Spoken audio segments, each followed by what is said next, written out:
off their Sorry. content. Now, I'll stop eating. how does Ripple XRP fit into this? Well, you guys know about the Ripple Spring Initiative. The Spring Initiative looks to provide funding to different businesses and projects and allow XRP to be adopted within the ecosystem in the marketplace. You guys have seen my interview with Thomas McLeod, this the co-founder and CEO of Omni, and I did multiple interviews with him, and they are integrating XRP into their ecosystem. As well, guys, you know about Coil, which is started by Stephen Thomas, who was the former CTO at Ripple, but still working closely with Ripple. And Coil is used to essentially provide micropayments on the web. But also part of the list of projects or companies being funded by Spring is Scooter Braun's SB projects. And it says here on Ripple's site, who is pursuing several endeavors that will use XRP to improve artists' ability to monetize and manage their content. Now, for those of you who don't know who Scooter Braun is, like I said, he is a talent manager, investor, philanthropist, and entertainment executive. Here's his website. If you want to know who he's managed, he's the guy who founded Justin Bieber. He manages Ariana Grande. He's managed David Guetta, Kanye West, and many other folks, well-known artists on the website here. As you can see, Usher at one point, it looks like. This is the website, Scooter Braun SB Projects. Now, many of you who may have followed Scooter on Twitter may have seen his tweets about XRP. They're very bullish. Now, once again, this is not coming from a crypto guy. This is not coming from a guy at Ripple. This is not coming from a random YouTuber like myself or whoever, right? This is coming from an entertainment mogul who manages some of the biggest well-known artists out there, right? So he's no joke. And just even recently with the Coinbase Coinbase listing of XRP, he tweeted "Go time" #XRP. He did. There's many tweets. Remember that. Last year, September 2018, XRP to standard. Even addressing FUD, people like criticizing him for tweeting about XRP, and he says, and that strategy is powered by XRapid XRP, aka the standard.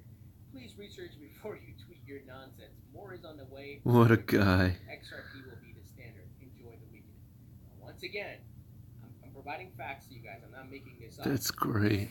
And like I said, this is no random Joe Schmo here, right, guys? Many of you outside of crypto know who he is, and he's well known in the industry, in Hollywood and so forth circles, right, guys? So I hope you understand why it's significant that he's tweeting this, and he has, look at this, 3.89 million followers. So he's well known, guys.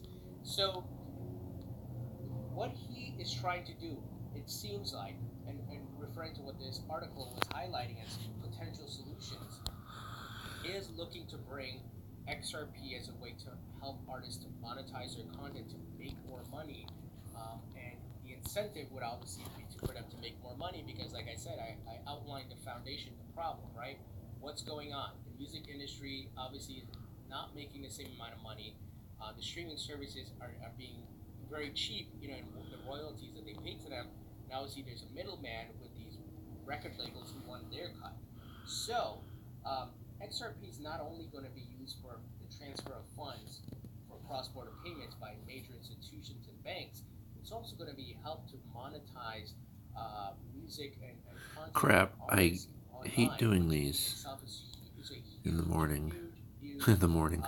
I hate doing these when I'm eating. Sorry, it's lunch. Yeah. I'm really hungry, but I want to keep doing this and I don't want to chew in your ear. Music comes along, and I think that the timing is right. Give me a second. And we're back. Sorry, I tried to eat as fast as humanly possible. Oh, yes. And then we are rocking out to some tunes.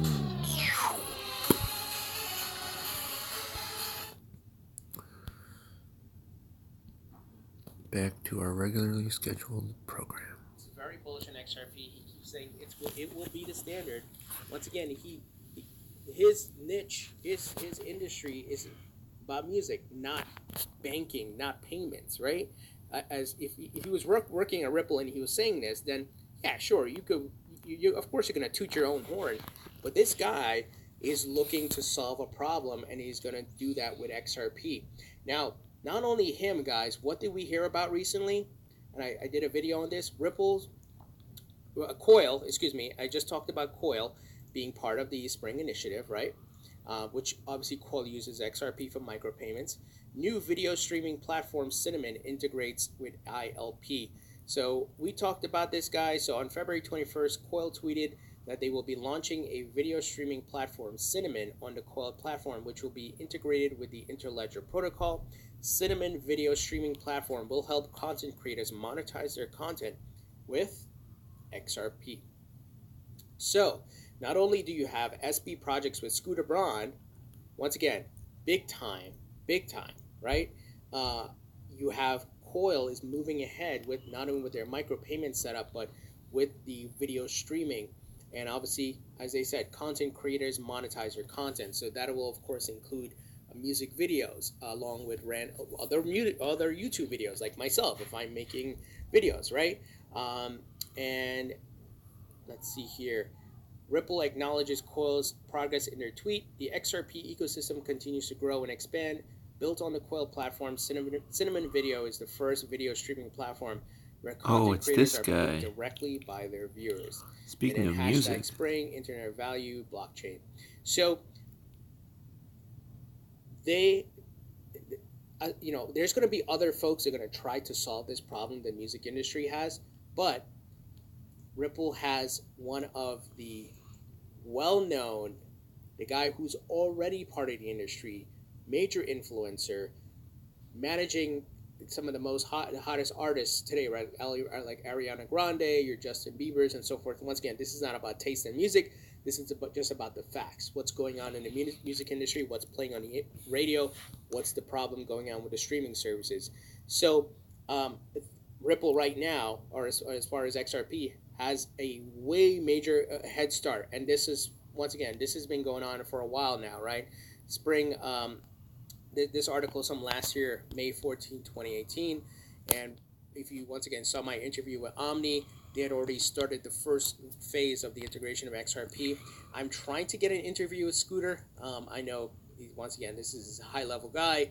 I don't know if I'll be able to, but it'd be great to talk about how he will be using it, XRP that is, and to see, how things are progressing. But you know who loves you more than anyone else? Credit card companies. Not this guy. Buy something? Credit card companies are right there for you. Whatever you want with a big things to take away here are ahead for XRP. Not just only the cross-border payments and movement of money with R3 and XRapid and Ripple XRapid, but guys, we got micropayments, we got all these web monetization use cases coming. Obviously, XRP is a base currency, and eventually Ripple's Codia smart contract platform is coming. This is why I'm so bullish on XRP. I just presented you with facts. I didn't make anything up here, guys. You know how I like to look at these things, logical, factual from a business standpoint. What is actually getting real-world adoption and utility? And like I said, being led by one of the biggest entertainment managers out there, Scooter Braun. So, guys, what do you think about this? Leave your thoughts and comments below. Thumbs up if you like this video. Please subscribe if you haven't already. Don't forget to follow me on Facebook and Twitter. Links in the description. If you'd like to support the channel, check out my Patreon group. Link in the description as well. Thank you for your support, and I'll talk to you all later.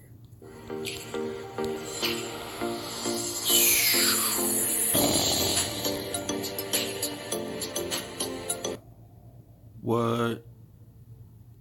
How late am I on this one? Hello, everybody. Welcome back for another video. Hope you're all having a great day.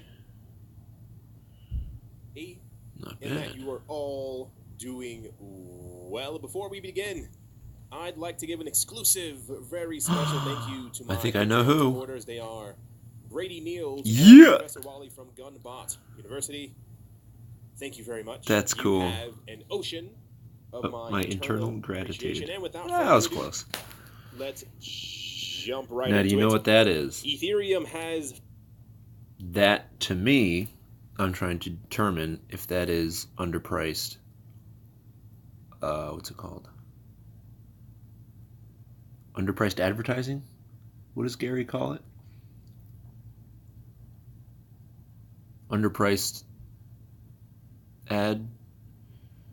I don't know what the crap he calls it. But I'm trying to figure out if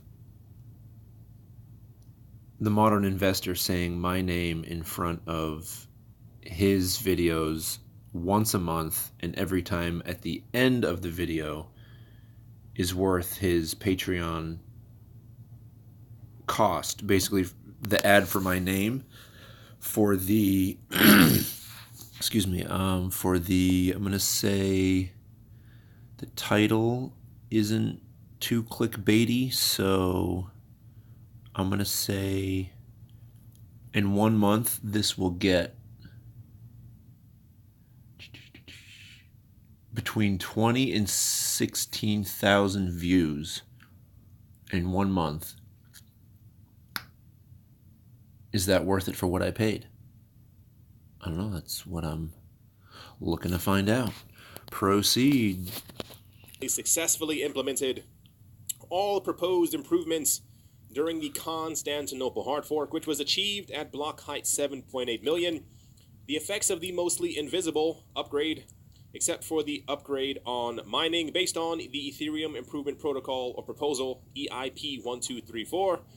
The block reward has already fallen to 2 Ether from 3 where it previously was, which will likely affect mining activity. Additionally, the difficulty bomb saw another 12-month delay. The drop in reward and the increased difficulty have led to around a 25% loss of hashing power on the Ethereum network since the end of January. Several other EIPs were implemented, including EIP 145 for cheaper bitwise operations, EIP 1014 offering scalability through off-chain transactions, and EIP 1052 optimizing large-scale code executions for smart contracts. EIP 1283, which targets optimized gas use for smart contracts, has been delayed for now.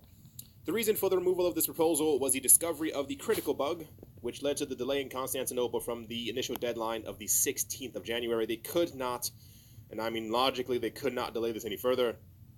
This is already around, not 2 years late, but around a good 1 year and 11 and a half months late. It's finally happened. Thank goodness. We can officially move forward from this topic. All we have to really scrutinize Ethereum about now is getting Casper and Plasma running up on the network. Still no news, obviously, as to when this is going to happen, but this is nice to... It's nice that so far 2019 has been a bit of a... wow, that finally happened kind of year, with things, you know, finally getting listed or finally getting implemented or finally getting upgraded or finally hard forking, whatever the case might be. Also, very good news. I'm also very, very happy that there was no major news of anyone talking about that they didn't like Constantinople. They were going to fork Ethereum to create their own new Ethereum because this was going to be the real Ethereum. Because every single time that Bitcoin has a hard fork or something like that, someone decides to create a new token. I'm very glad that doesn't happen often for Ethereum. There are a couple of Ethereum clones out there, but luckily they don't usually make the news. So I guess the major news now is that the Ethereum mining reward has fallen from 3. Trying to remember how I got to someone's page. And the difficulty time bomb, or the Ethereum Ice Age, has been delayed for another 12 months. Hopefully within that 12 months, we actually get Plasma and everything else on top of Ethereum. But as of now, it has finally happened. And let's move on. Where it was. Dang it. Sorry about that. It's just to kind of... Oh no, my apologies. Breezily talk about this for a couple of seconds. Around the world, regardless of, or rather, maybe because of current economic strife and activity and things that are happening around the world, we're seeing a lot of news. Okay, normally in 2017, this wasn't a news story, and maybe the first half of 2018, really gonna put a tie on a cat? Really spoken about that much, but for some reason, yeah, that's the regulators have pushed their thumb a bit deeper than they probably should have. A lot of countries around the world, that's not that they don't do well economically, is that where crypto regulations might not have been the friendliest, are seeing a huge push up and as far as like spikes of people who are starting to use local Bitcoins, which is, if you've never used it before, it's pretty much like an app. You can find people in your area and say, hey, do you have Bitcoin? And then you say, hey, I have cash. And you guys meet up together and you actually hand them the cash and they digitally send you the Bitcoin. If you have never used this, or if you have used this, or if you plan on using this, or if you are going to continue to use this, please be careful. There have been a number of robberies and stuff like that. There was one, I think, in Norway or Sweden a couple of months ago. I mean, logically, if you're trying to buy larger amounts of cryptocurrencies, please try to do so through a trusted exchange, and maybe don't go outside with $5,000 cash trying to buy cryptocurrencies, because that's great. Right. So it says the peer-to-peer market saw a surge in activity this past week, with the local Bitcoin market on 5 countries posting record volume. The largest spikes were concentrated in the Latin America and Asian regions. However, the United States also posted its strongest monthly P2P volume since April 2018. The trading volume in Indonesia rose by more than 10x in just 1 week. I'm not going to read through all the little stipulations, because a lot of times it just shows like the money amount, and then, you can kind of 10x that in your head.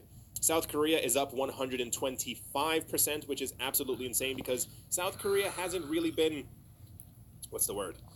While their government has not been friendly, everything is still relatively legal within the country. I mean, you never really know why someone does what they do when it comes to cryptocurrencies, or where they're trading, where they're buying, why there's, why they're not doing it on certain exchanges. Everyone has their own thing, but it's just very weird to notice that these huge tick-ups, like, because normally in 2000, like, people were using local Bitcoins in 2017. It was just it's been there for quite some time, so people are going to use it. But for some reason, we're seeing a major spike in different places around the world who are now like dramatically trying their hardest to jump into it. The P2P markets of Latin America saw a dramatic spike in volume this past week, with several countries posting all-time high trading activity. The QuickBooks Self-Employed app gives contractors and freelancers the power of an entire staff in a single. Maybe later. Local Bitcoins trade between the Peruvian Sol and Bitcoin posted record volume that measured in both fiat and crypto. It came to around 303 Bitcoin, or around 3.56 million pen, around $1 million, give or take, worth of trade taking place. And these numbers might not seem significant, but you have to... so I was reading an article yesterday.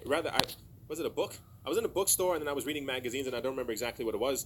And they were talking about... what was it? It was something. My eyes read something, and it was talking about why cryptocurrencies are so important. I can't remember where I consume things either. It makes and also why it's very important in Africa, and why this further solidifies why I think that certain cryptocurrency companies are doing a very smart thing when they target these, not networks, this market.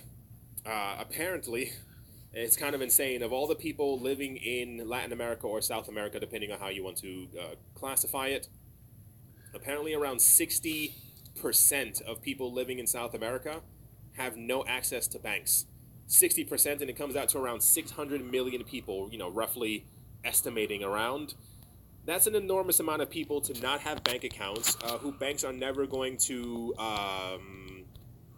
really open up in their area. Like, there's probably not going to be a huge rush, because typically what we've seen is that in these countries that don't have as much economic prosperity as other countries, banks tend to stay away. I know people banks love poor people because they can kind of get money from them, but when you're in not doing too well at all, banks will not even open up a spot near you. So this is why cryptocurrencies are very important. And when I constantly talk about where cryptos are going to take the world, it kind of always usually comes down to these countries, because we've seen before in many other instances, it's kind of odd. One would assume that Europe and North America would be the dominant players in the cryptocurrency space, but what we typically see is that it's South America, parts of Africa, and also sections of Asia that tend to be very influential on the cryptocurrency markets, especially as far as price movement and stuff like that. Anyway, just thought I'd touch on this at least for a bit. It's quite interesting to see, and I'm happy that these things are actually happening. I hope that these people are safe. I really mean that, because I've read some stories. But the fact that these people now have a way to be able to get cryptocurrency, and more so, especially when it comes down to like hyperinflation and stuff like that, which is really, really bad. If you've been paying attention to the news, let's say the last 3 weeks, somewhere around that time frame, you may have noticed people like from the Fed and stuff like that, or like other like very prominent analysts, like people who are like 80 years old and have been in the game since they were like 20, and they know economic policies front and back. They're all announcing that they are certain that the stock market is going to have a very lengthy tumble sometime this year or the very beginning of next year, and this is going to be detrimental to world markets. I was going to say around the world, but I just said the word world. So this is something. What a that way I to hope just remains like sour your total overall brand self online. Like the fact that this guy has no issue calling certain people cockroaches, or their ideas, or let's see, what did he call it? Truth beats trolls every time. I continue to turn over rocks just to watch Alright, so maybe he's not calling people cockroaches, but I don't know. I guess I wasn't part of the whole conversation, so I can't exactly. Oh.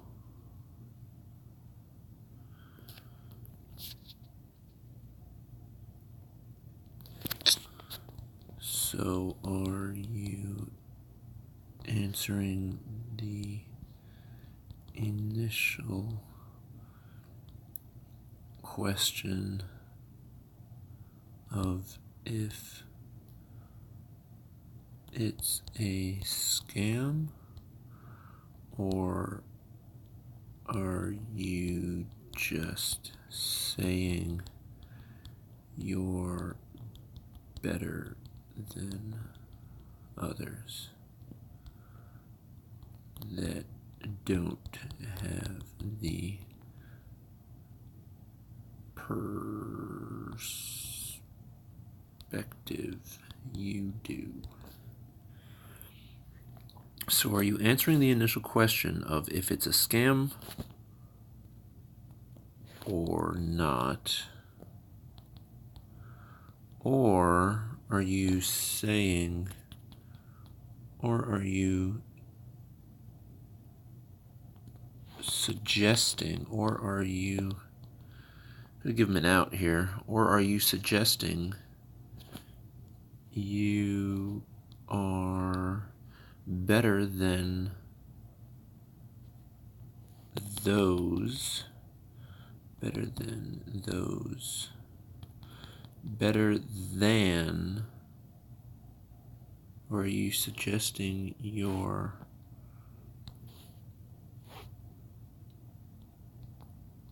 perspective is better than,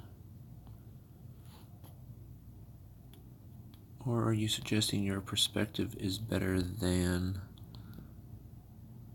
those that disagree with it?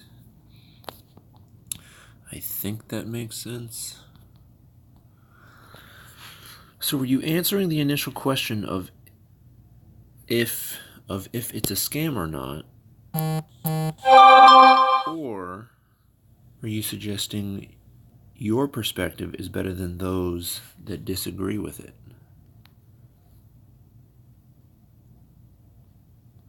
Is superior sounds better.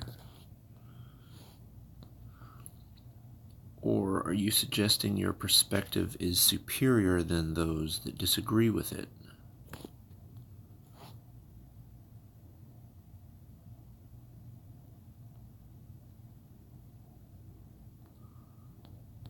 Or is this all just personal?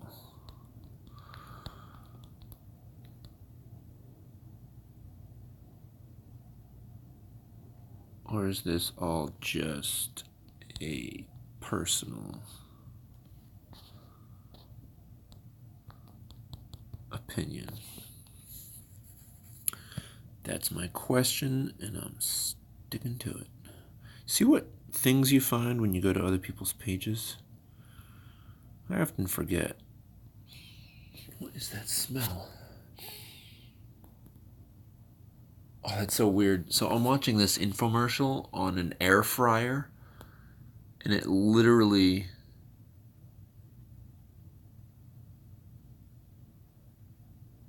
Well, that would be a trippy way to sell stuff online.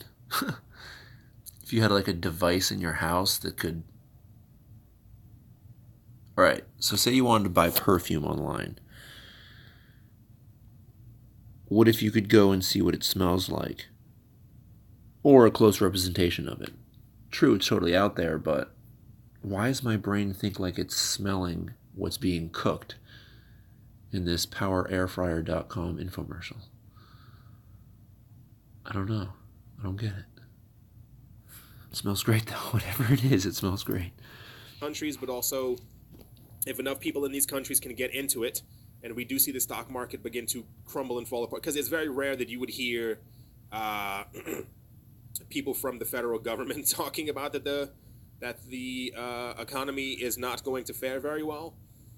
So hopefully, I guess the way to end it off is that if enough people in these countries can even have fractions of Bitcoin, like we were talking about the other day, $11 of Bitcoin, and the price should go up, then they will do very well economically. Anyway, this is an entire 3-hour long topic, but yeah, let's move on.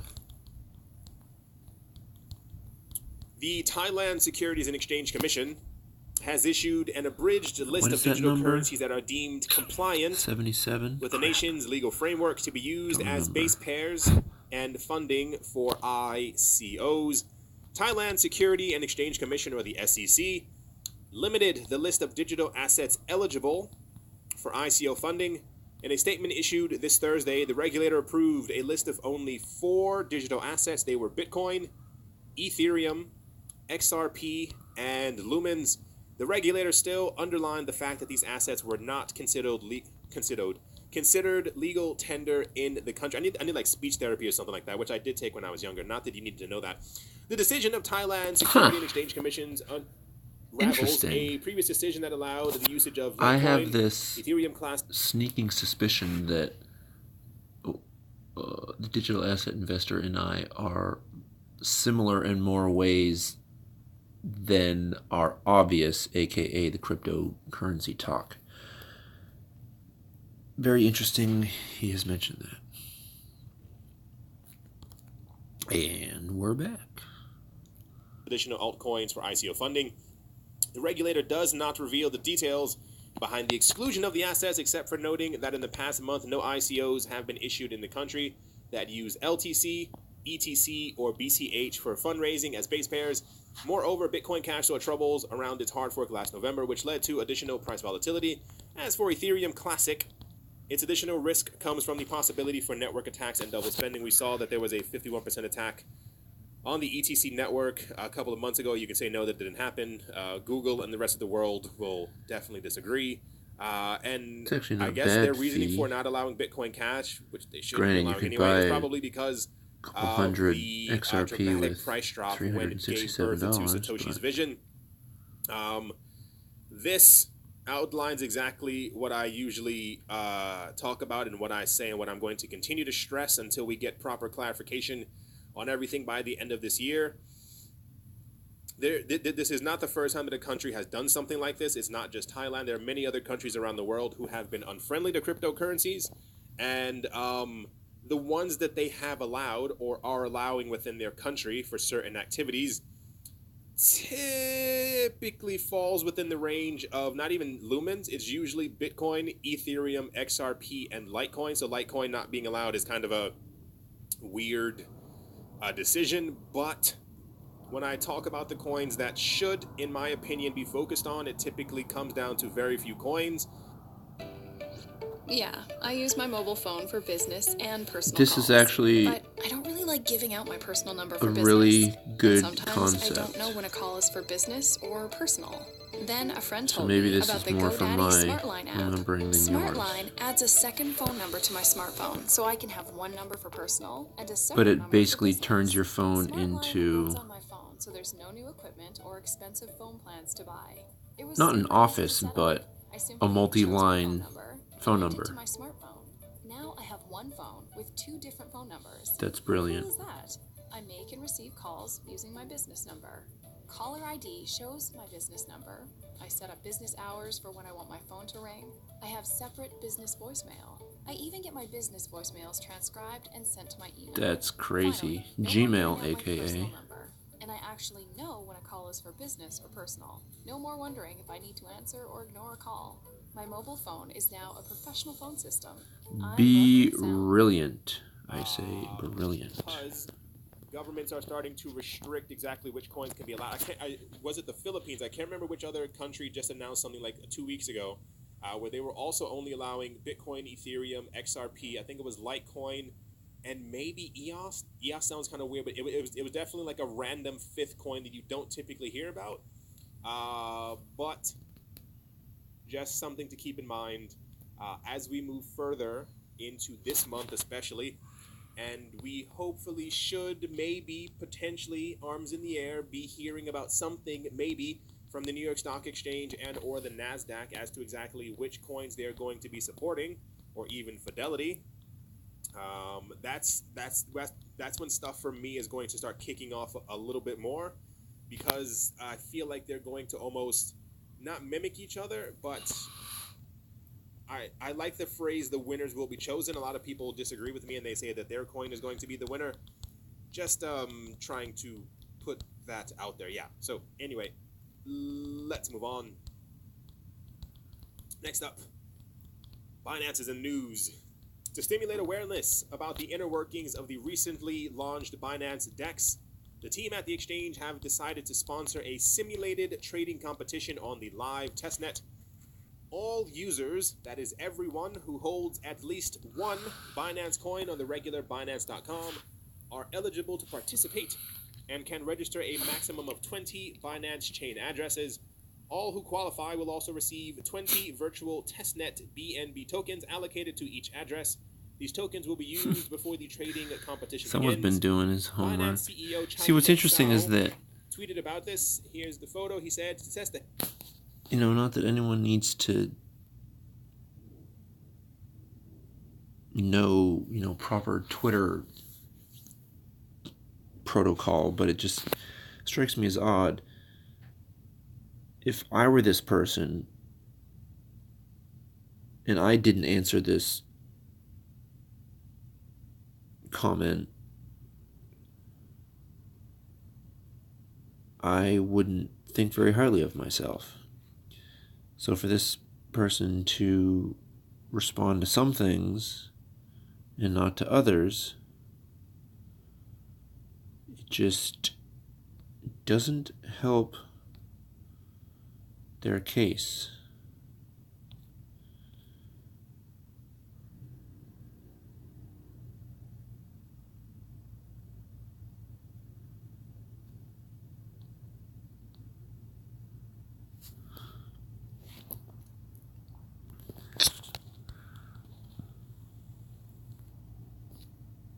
Binance DEX, we are giving away roughly 100,000 US dollars equivalent in real Binance tokens as a reward for our testnet trading competition.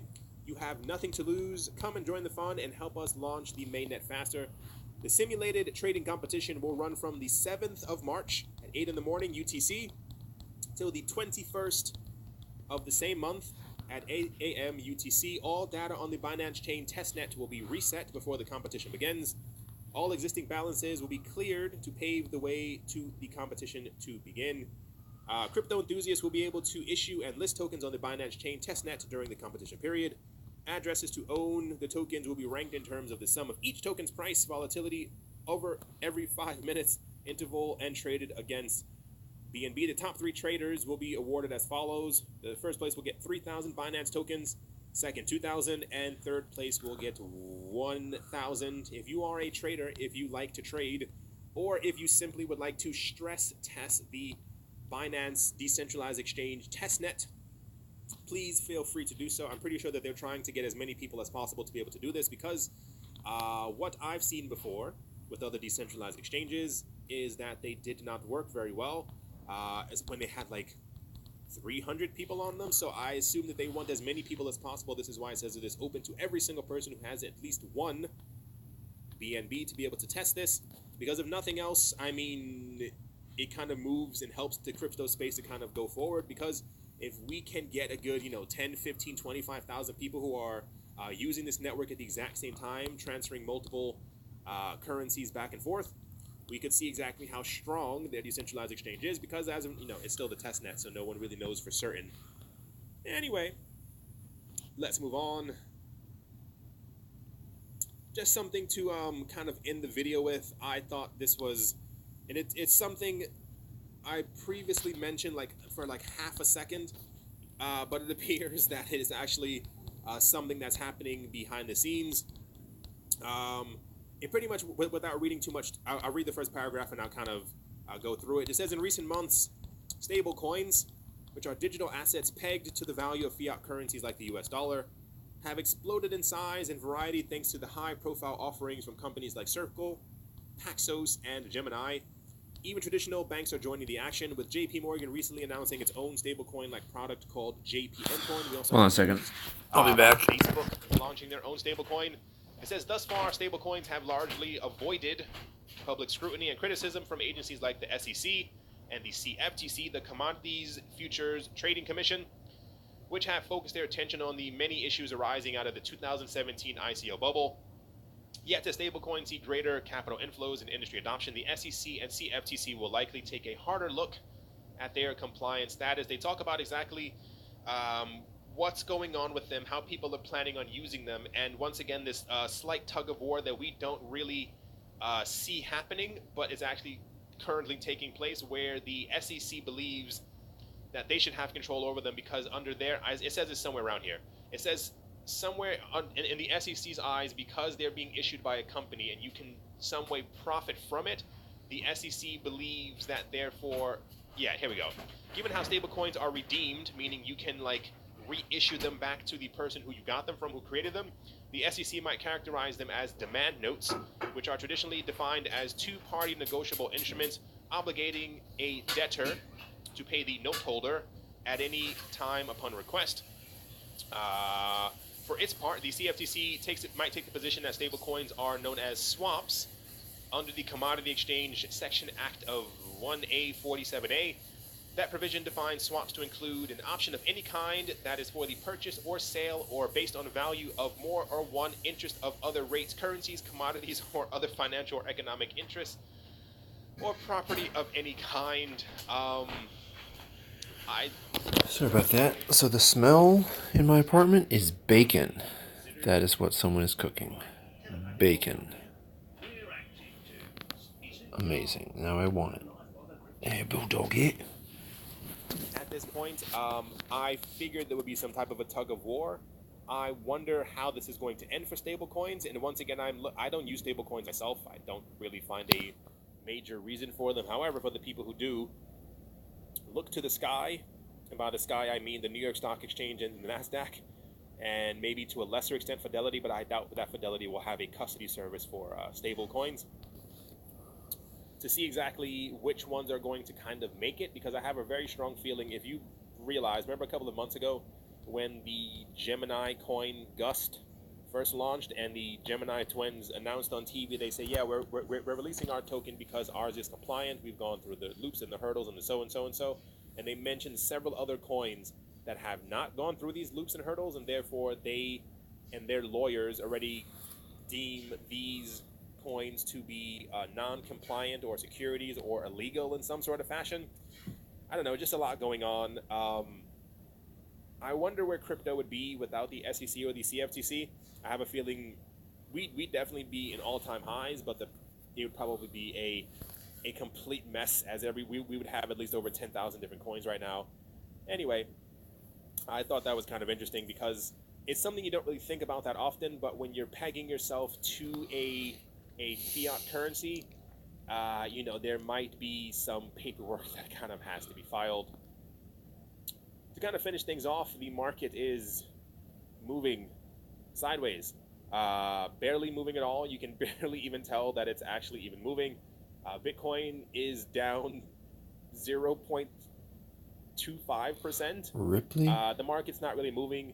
EOS, for some reason, it's never really in the news, but it always has like movements up, and I'm not sure if that's just optimism from the market, but there's always a bit of a... It's always higher up than every other coin as things are kind of moving. Litecoin is also up for some reason. Binance Coin, we had news a couple of days ago that Binance Coin passed by $10, and there's no sign of it stopping. I am very curious to see if Binance Coin... I have a feeling it will. I was going to say if Binance Coin could pass $150 by the next bull run. I think that's a big certainty. If Binance Coin goes over $1,000, I'll have to reevaluate my life, because that'll be just completely insane. I mean, to be fair, Binance Coin was number 11 just a couple of days ago. SV is finally not in the top 10 anymore. I'll even take Tron in the top 10 just to push out SV. I'm hoping that Cardano, or the people who are into Cardano, kind of get it together so we can knock that one up a little bit more as well. Anyway, that's my own bias. I think that's going to do it for this video. I hope you all are having a great day, a great morning, a great afternoon, a great evening, wherever you are, wherever you might be. I hope it's absolutely fantastic. Thank you all once again for watching and or listening. And as always, a very special thank you to my Patreon supporters. They are Vlad the Impaler, Gil Boa Snake, Rai, Brady Niels, Yeah, Al buddy. Doug, Arthur Yaku, I think there's like... Professor Wally from Gun Oh, Bot University, crap. I should have started Nick counting. Mangialavorti, Travis, I think there's 18 people. Anthony Charles, Nick Kanaya, singer-songwriter Mike Savitz, Wise Night Owl, Bull Run. I think that's a big certainty. If Binance Coin goes over Curious. $1,000, This will be... I'll have to reevaluate. This is helpful to my... Just completely insane. I mean, Trying to figure out if this is worth it or not. Binance Coin was number 11 just a couple of days ago. SV is finally not in the top 10 anymore. I'll even... So I want to count how many... I'm hoping that Cardano, or the people who are into Cardano, kind of get it together so we can knock that one up a little bit more as well. Anyway, that's my own bias. I think that's going to do it for this video. I hope you all are having a great day, a great morning, a great afternoon, a great evening, wherever you are, wherever you might be. I hope it's absolutely fantastic. Thank you all once again for watching and or listening. And as I always, do a little bit of both. a very special thank you to my Patreon supporters. They are Vlad the Impaler, 1, Gil Boa Snake, 2, Rai, 3. Brady Niels, Thank you. L Doug, 5, Arthur Yaku, 6, Professor Wally from Gun Bot University, 7, Nick Mangialavorti, 8, Travis Haynes, 9, Yasha Harari, 10, Anthony Charles, 11, Nick Kanaya, 12, singer-songwriter Mike Savitz, 13, Wise Night Owl, 14, Joey Carafa, 15, Jaleel Dowdy, Crypto 16, Joe, Jim 17, Gardner, Jared Schneider, Jeremy 18, Fox, 19, Amy Starsheen, 20, Richie Rich 21, III, and Jeffrey Ramsey. Thank you all very much. 22, for I your think. generosity. They are I do getting... appreciate it more than you could possibly begin to So, imagine. And 20 some, talk to you all soon. I think. So interesting. That See you. tells me that what I'm doing, I think, is working, or at least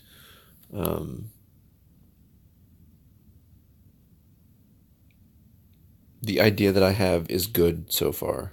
I guess I'll put it that way. Because it sounds like people are donating enough to get their name spoken. I don't think there's a person out there called Vlad the Impaler, but it's his handle and that's who he is. The only other one I remember, well, Rai is probably maybe some guy named Ryan. Nick Mangialavorti maybe is probably an actual person's name, or not. Gunbot University is hilarious. So it just shows me that people are listening and they're understanding what this is, I think. I first thought about it when I heard Vlad the Impaler. And then I was like, oh, that's an interesting name. And then I think there was one other person, then Rai, and I got to thinking, wait a minute. If I'm remembering these names, so can someone else. And why wouldn't I want someone else to be remembering my name? Hence, what I'm trying to figure out here. Let's do... I think I want to do Garyvee relevant content with crypto, and then me going through his Ask Garyvee episodes from... I started at 1, and I think I'm at 15 now. So I think I'm going to do that as a separate thing, I think. So that happened at American Idol. Oh. Wow, that... Wait, what was that? Oh, 5 hours. Hey everybody, welcome back for another video. Hope you're all having a great day. Welcome, That you are all ladies and doing gentlemen. well, just a little side video, something that was flowing through my head. I was combing through the internet as I usually do for cryptocurrency news, and I came across this article. For those who aren't looking at the screen or might be driving or might be jogging, it says XRP on I like NASDAQ how he does that. would make Coinbase listing of Ripple's token irrelevant, and I thought that was, I was like, wow, that's really interesting that they wrote this article a couple of days Oh, wow. before the listing that Coinbase had of XRP, and then I looked a bit right here, and it says that the article was actually written on November 10th. A lot of people were speculating for a long amount of time why XRP had, first of all, not been listed on Coinbase, and then all of a sudden, randomly, why they had added it, especially because, if you remember a couple of months ago, they had the information that they were going to add crypto tokens, coins, whatever you kind of want to call them. We had like a list of 30 coins, and typically what we saw before in the past is that Coinbase always batch listed these tokens. They were not made to really be in the spotlight. It's like, we're going to list 5 at the exact same time. These are the coins, they're on our platform, but for some reason XRP kind of got the spotlight. And it's something that I thought about before. I mean, I think I've mentioned it a couple times before, but it seems, and this is kind of, it's not really speculation so much anymore as kind of like confirmed, unconfirmed speculation. I know that doesn't make a lot of sense, but it will in a couple of moments. I feel like Coinbase knows what's going on, so I think, to me, in my opinion, it feels like they may have listed XRP because we are in March, and this is once again the time frame that we were getting for the major, once again, no one knows if this is going to happen, but this is the time frame that we were getting before for the major explosions that were supposed to happen in the cryptocurrency market. So this is from CoinGape.com. Not going to read through the entire article. All just too familiar? The parts that actually Yeah. are relevant to what we're talking about. It says 2 sources close to the development. That's the development of the cryptocurrency exchange by the NASDAQ. Were quoted by certain sections of media. One source said by NASDAQ, and I do quote, he said, "We aren't interested in the noise. We are interested in scale. If we start this initiative with the top 5 or 7 coins by market cap, why would we exclude XRP? There is no good reason to exclude them, at least the way we are evaluating our work." He said, "Look at it this way.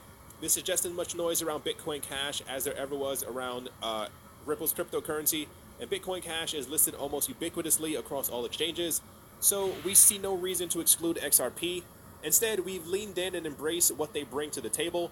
You really can't argue with a firm that has a top-notch executive team and is in a buttoned-up, as you will find in crypto," end quote. The second source of NASDAQ who mentioned the market cap thesis said, "Market cap is just about everything here. Ripple and XRP could be the second largest cryptocurrency at any moment, so the decision to include them in our initial offerings is an absolute no-brainer. Easy to do based on the firm's management team and their continued execution within the banking sector, and we've largely eschewed the security token debate. Market cap is what plays for us as we develop these solutions. Ripple checks the box and then some, not to mention they've been extremely forthcoming from a due diligence standpoint and made several different members of their management team available to us." I mentioned before, and I think I even said this in the last video as well. It's funny how things converge into one specific spot. I said, make sure to pay attention to the major market movers. We have what we had in 2017 is long gone. We no longer have a market that is run by normal people. If you've paid attention to the news that we've had the last couple of weeks about the whales who are controlling and are going to continue to control the market, the people who have in the last couple of months absorbed an additional 150,000 Bitcoin. The stuff that we see on the XRP ledger of people transferring, 10 million XRP at one time, 45 million XRP at one time, and they go to different addresses, and obviously these are happening over the counter. It all kind of ties in, once again, I guess to kind of bring it all home, why XRP was listed on Coinbase so rapidly. I think, my opinion, that Coinbase thought foolishly that XRP at some point was going to disappear, would not exist anymore, people wouldn't care about it, whatever the case might actually be. Their shareholders, the people who have invested deeply into the company, probably told them, stop the stupidity, list XRP, because if you even just heard what I said right here, it's fairly obvious that it's going to be listed onto the NASDAQ. When I talk about the major market players who are going to be moving the market, it comes down to the NASDAQ, it comes down to the New York Stock Exchange, and there was a lot of speculation for a very long time.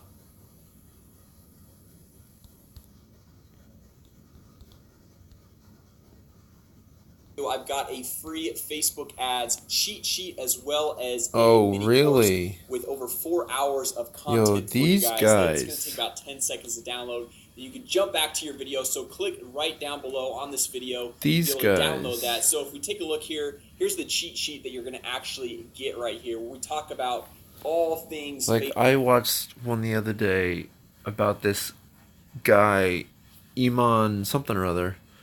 He was like, yeah, I'm not going to sell you anything. I'm just going to tell you who I am. Which worked very well, because then obviously, lo and behold, I look at his YouTube page and dive a little deeper and discover, oh, that's actually a really great sell, because he is trying to sell something. Mastermind tickets. And I'm like, not only did I get sucked into it, but I was like, really? That's what you're selling? That's what you wanted me to... that's what you want me to buy by you saying you're not selling me anything. So these guys that come on and... I mean, I get what they're doing. It makes sense. It's a business. The targeting, the ads, literally everything that you need to know. But so if you're running a good business, why not just tell people how to do it so that you lift those up around you to your same level? As well as Instagram advertising, and then the next thing marketing, the Facebook pixel, you do, you you lift people up around you. You know, why does it always have to be this? As well as your pay for my sales. So anyway, information. guys, once again, Pay for really my quick, information. Just click right below, download this. I'll send it to your email, 100% for free, and then you can be back watching the video in no time. So download the mini course. Just and an I will see email, you guys in so there. it's not free. Whatever, bro. Keep doing you. If, I guess, two sides of the same coin, if XRP was going to be listed on Coinbase because it could potentially be a security, and I told people before, I said that's complete nonsense when you get into the conversation of the New York Stock Exchange. All right, I got it. They don't care if something is considered a security because Finish my tea making they already procedure. list securities or things that could be securities onto their platform. So these are obviously from sources who are associated with the NASDAQ. They obviously, whenever we have news like this, they can never specifically show their face or say exactly who they are, and whatever the case might be. When we do, and I'm waiting for this because it says it somewhere around here, this was something that this was meant to further show, because for those who don't get it at this point, it's fairly clear that Brad Garlinghouse is in some way tied to the people from the New York Stock Exchange. The New York Stock Exchange person was like praising cryptocurrencies and talking about how they're going to be the new digital assets, how they're going to be so and so and so. And people from the New York Stock Exchange and the NASDAQ have mentioned Bitcoin and XRP multiple times as these new awesome asset class going to change the world type of things. Yeah, here's another one. What was my point? I completely lost track once again. The entire point is that when we do get clarification, and it's supposed to happen relatively soon when the NASDAQ is. We have had news about Bakkt from the New York Stock Exchange potentially being pushed back in time. We have had no such news from the NASDAQ. And at this point, it still appears that the NASDAQ is going to launch their cryptocurrency trading, Bitcoin futures, whatever they have in store this month. It's supposed to be in Q1 of 2019, which is just about right now. Sorry for all you with And headphones. I am interested to see, and I'm waiting diligently for the fireworks to kind of kick off, because the moment that they announce which coins are going to be listing onto their platform, especially if it's by the market cap, and especially if we have a bit of, it could be the top 5 or 7 coins, keeping in mind that they're not doing the top 10. And I wonder if they would actually even list Binance Coin, because Binance Coin keeps going up in the rankings. Anyway, it's going to be a very interesting couple of months after that happens, because I have a strange feeling that the news is going. You think the news was hyper-focused on these coins before? I think it's going to be a major moment when we know exactly which coins that the mega players around the world are going to be focusing on, because we're going to once again enter a period where we may have news about other coins, about other projects, about other things that are happening in the cryptocurrency space, things that could be cool, things serious? that could be great in the next 5 years, coins that are going to be launching. I just after poured their ICOs completed in the next 2.5 years. iced tea down my Coins who have shirt not had their upgrades. and on my I phone. think a lot of that's going to completely stop. That was Because when you great. talk about major money getting into the space, major players, millionaires, billionaires, future trillionaires, Yes. don't really care about something It's gonna that's be going Chris to come out in Larson. 2, 3, 4, 5 years, something that is going to be upgraded and going to happen with this, and this is going to happen, and this is going to have a new phone, and this is going to have a new this, and have you heard about that hard fork? They don't care about that. They care about what's listed on the New York Stock Exchange and what's on the NASDAQ, because this is what they focus on. Like, you don't focus on stocks and bonds from unknown companies that aren't listed on the NASDAQ or that aren't listed on the New York Stock Exchange. You focus as to what's on there. And this is why people do like the index funds. I can't remember the name of it off the top of my head, that has like the top 30 highest or like the most ranked companies in the entire world. This is what's going to make money. So when we have clearly a clear window into which 5 to 7 coins are going to be listed on the NASDAQ, my opinion, in my own view, these are probably going to be the coins that you should pay the most attention to, as these coins are going to have the most money flowing into them. But yeah, all signs are pointing now to at least Bitcoin, Ethereum, Hold on, I may need and my XRP being listed on the NASDAQ. yes. It's going to be a very interesting time as we go forward. So that's great. However, because I'm a real multitasker, I am most likely. Whoa! Blow your ears out. I am most likely going to need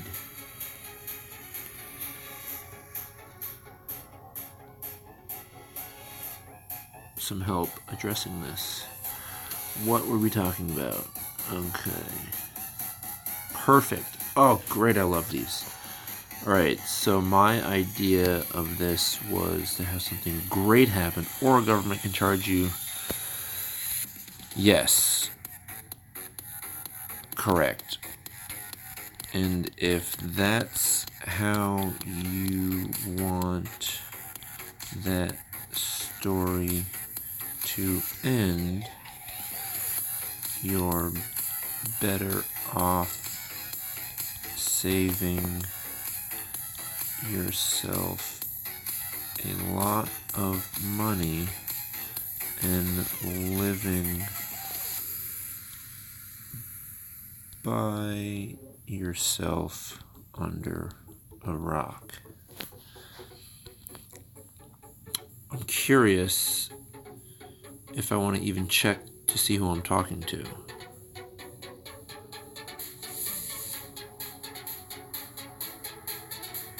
Is that too whatever?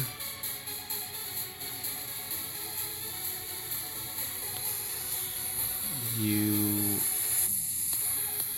are better off saving yourself a lot of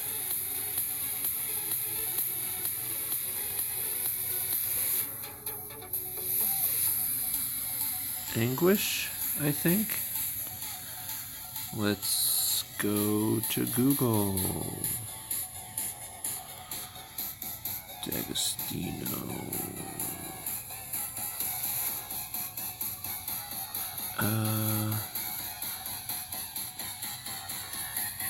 Anguish. Was that accurate?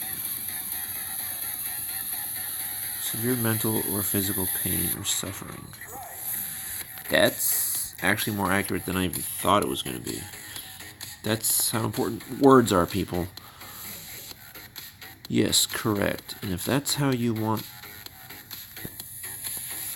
if that's how you want your story to end, you are better off saving yourself a lot of anguish and living.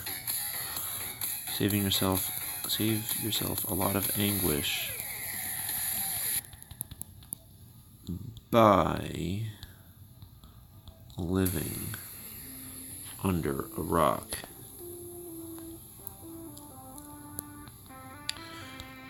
I used to think the world was screwed because our monetary system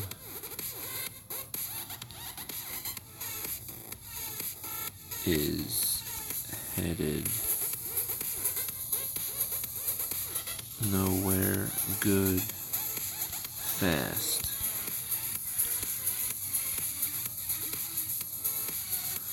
Then I stopped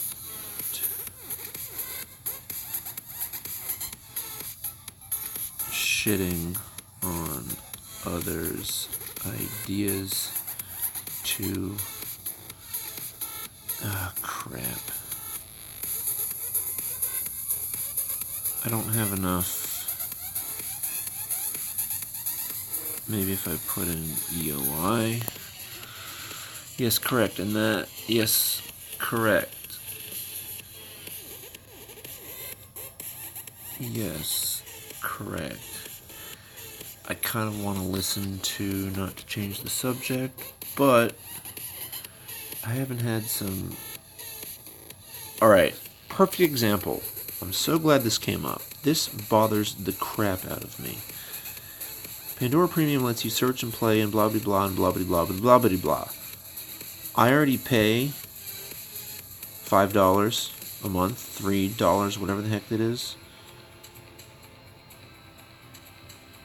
And now they're asking me, crap, no, I can't read it. Oh well, I guess I'll never know.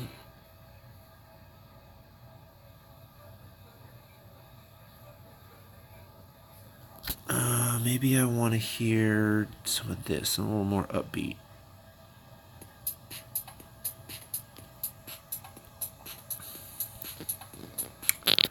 Yes, correct. And if that's how you want your story to end, you're better off saving yourself a lot of anguish by living under a rock. I used to think the world was screwed because our monetary system is headed nowhere good fast. Then I stopped shitting on others' ideas. Until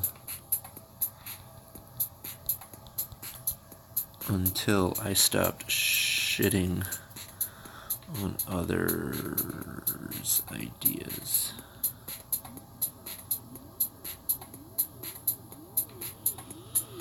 Pretty much sums it up.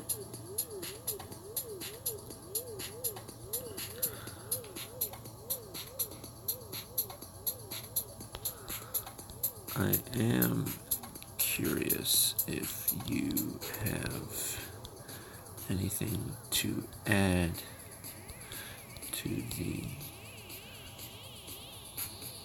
conversation, or reasons why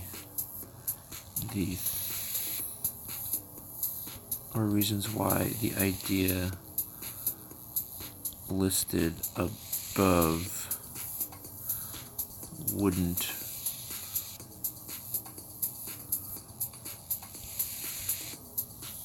benefit those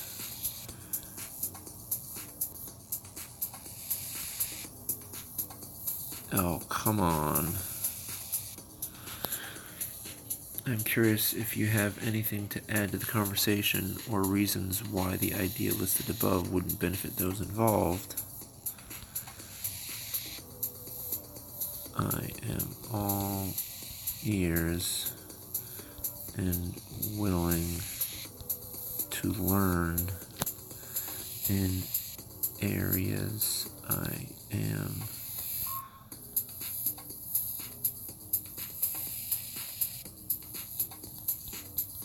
lacking knowledge in. I think that makes sense.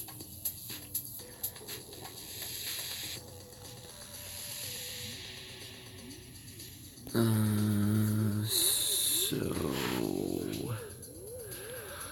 Helena, not too familiar. What was this? Oh, the real estate thing. Trying to be kind. You know what, Helena? I agree. Oh, and she follows me. Family lover, trying to be kind to people, open-minded. My kind of person.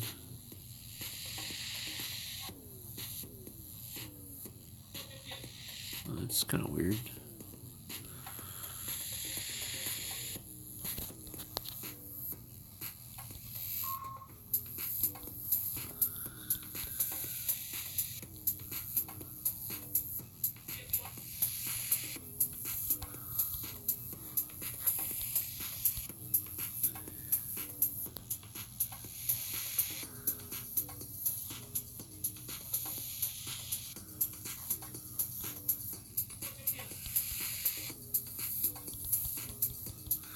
So this is my version of, and maybe next, well, I guess we can go back and finish the video that we started and then go to Garyvee's content. But this is a good example of how how I'm trying to see if going into someone's DM with this question is beneficial to me, or if it works, I guess. I'm not exactly saying how can I help you directly, but I'm saying thank you for either noticing, thank you for liking or following however it is that I'm coming to them. Thank you for that. If you ever have any questions about either digital assets or blockchain economic theory, whatever it is, let me know. So if they're interested in going in a direction and they have questions about it, they can talk to me, and I'm more than happy to talk to them about it. Is that adding value to them? Kind of. But it's not in a, hey, how can I help you? Which I think Gary's kind of, whoa, that lady's got a big rock. That was interesting. So I'm watching this infomercial. Sorry, Guthrie Ranker. I know them. I'm watching this infomercial in Cindy Crawford's beauty product, blah, blah, blah. Sorry, I need visual stimulation while I'm recording and talking and reading and writing. So it's a bit... My brain needs to be overloaded to function properly. Where was I? DMs. So it's not, hey, Helena, how can I help you? Maybe it should. But I kind of want to see if me steering the conversation towards what I'm good at can help the other person in ways that they didn't even know until someone mentions to them, oh, digital assets, or oh, blockchain, and they're like, wait, who is that guy on Twitter? Then they go in and they find me. I kind of want to get someone at the onset of an idea or the initiation of curiosity. That's when I want to speak to someone, because it's after they're interested in finding more information, but right before they get more information. I'm not going to force my beliefs and thoughts onto them, but I will certainly make an effort to direct them into the direction I think could benefit them the most, based off of who I think they are, and that does seem a little totalitarian, but I think that's what a teacher does. I think that's what a good educator does, is they figure out what kind of person they're dealing with. They take that into account when trying to show them information or teach them something about something. They take into account who they're speaking to. They read their audience. So it kind of seems a little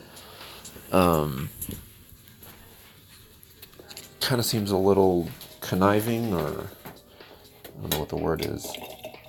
Sorry, more tea. Sounds a little Dr. Evil Master Planish. But if I can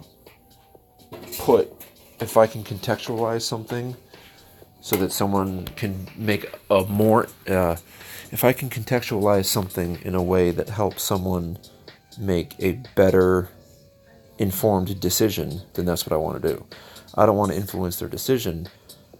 I want their decision to be as well informed as possible, so that the decision is made with their values and whatever's in mind and not mine. If that makes sense. So that's why I'm sending these and not, hey, how can I help you?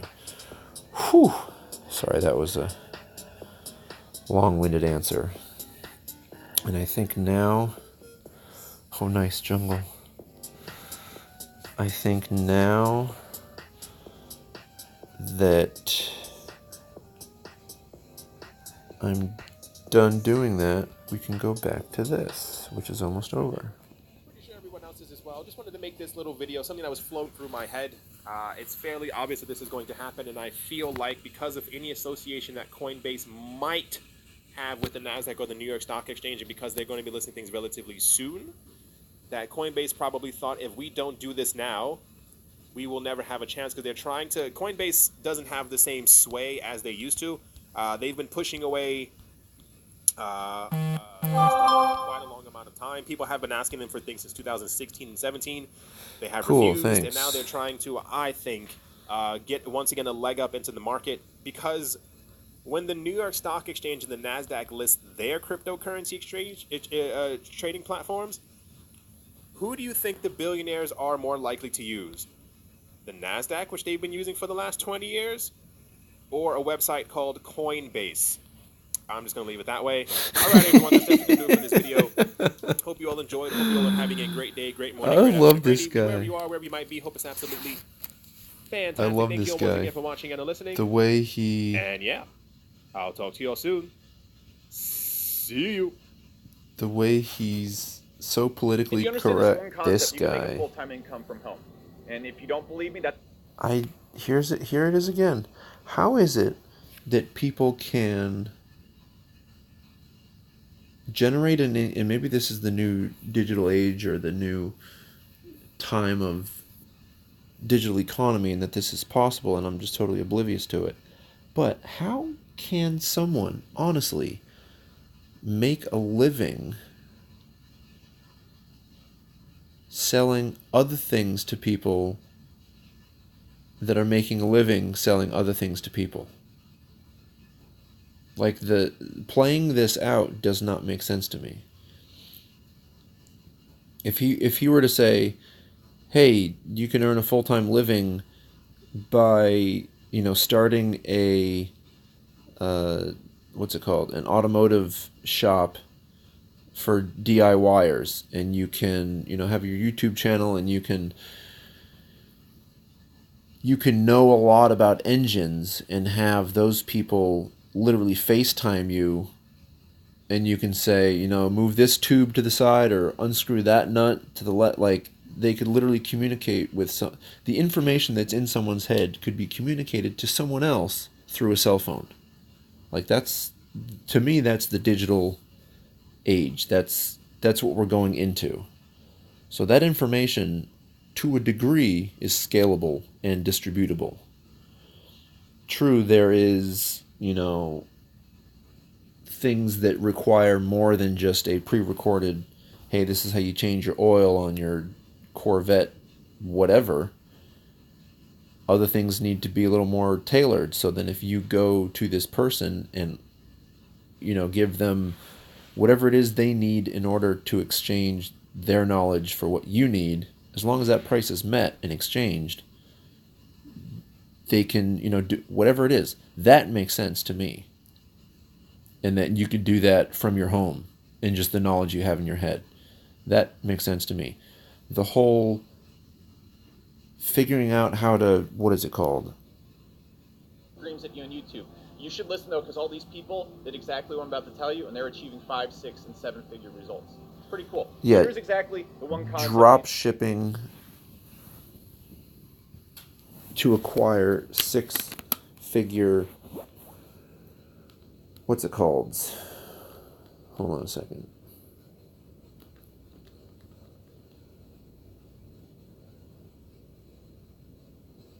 So 9, 2, 3, 4, 5, 6. So he's basically saying that by doing this drop ship box labeling bullshit hoopla yada yada from home, you have the ability to make up to $900,000. True, he might be making the 6-figure reference to 100,000, which totally is doable. I just don't see how it's scalable, and I don't see how you can make that people's career / passion. I don't see how that could go past. I don't see how that could expand. Like, I don't see the economics behind showing someone how to sell things online, how you make more money. Because if it were true, then people making $100,000 a year doing jobs they didn't like, but still buying things that they need, they could go to a job where all they have to do is sell things to those people that are buying things. I just don't see how that's economically feasible to generate an economy off. I don't get it. I don't know. Maybe I'm missing something. So that's over. Was this what I just watched? Hey everybody, welcome back for another video.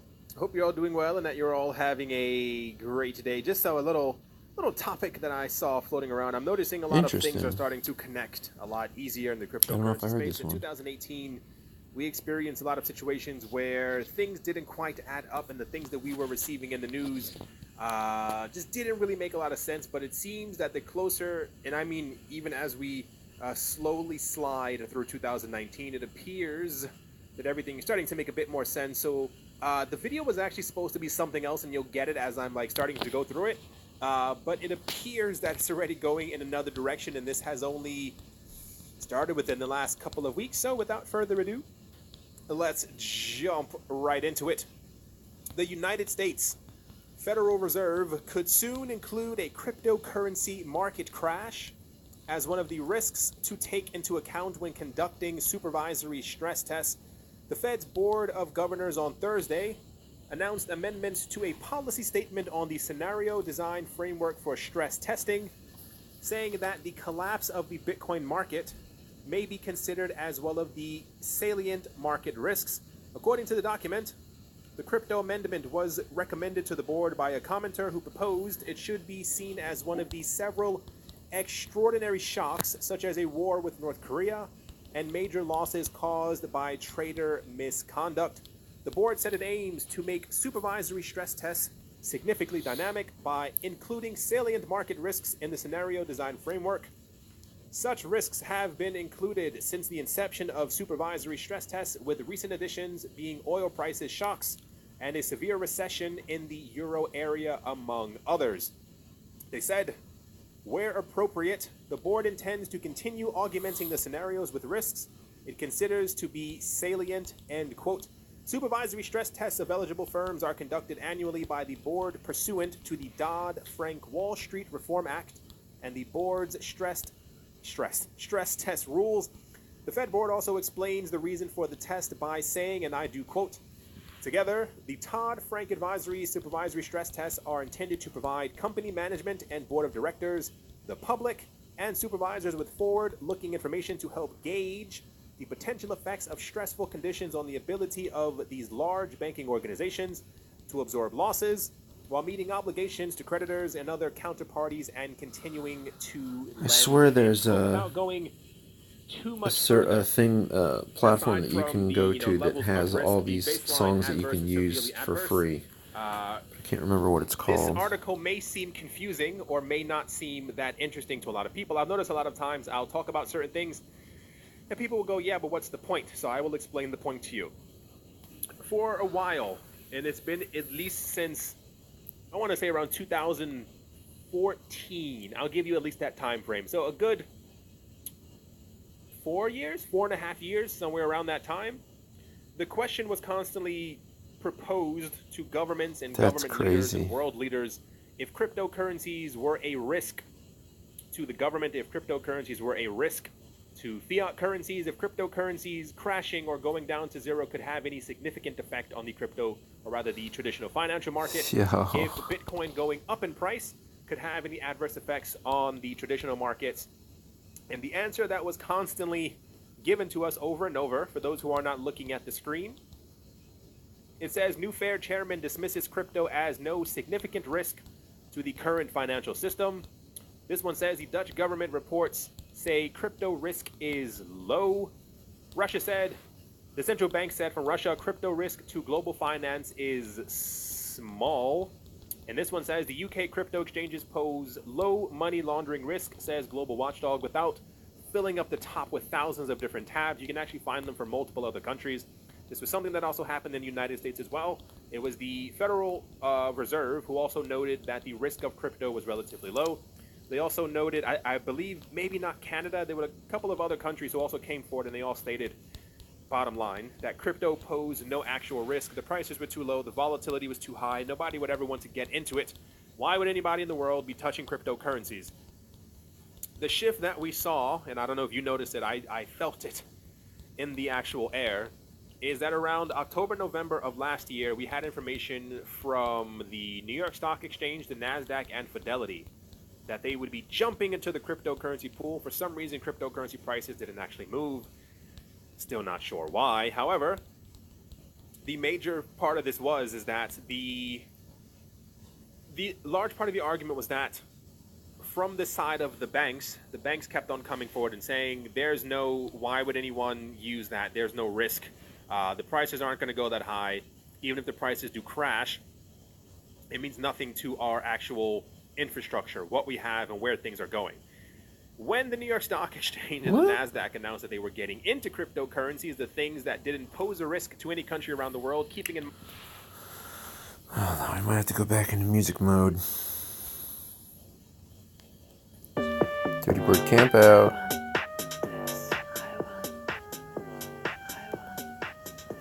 I want to see some other ones I like.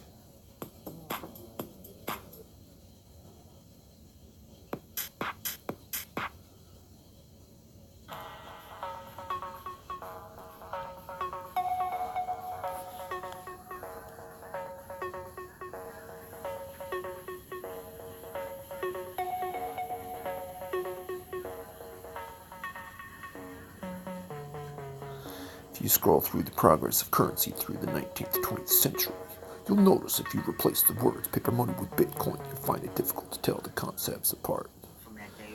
How does this overlap? We was tight, clicked up. How does this overlap with metaphysics? What? That might be a little too deep for me this Sunday morning, which is, I think, the 3rd of March. Getting hot in this piece. Time to take off the old tracksuit. Zia Lee. If you scroll through, let me read this, and then I'll come back and let you know if it's interesting.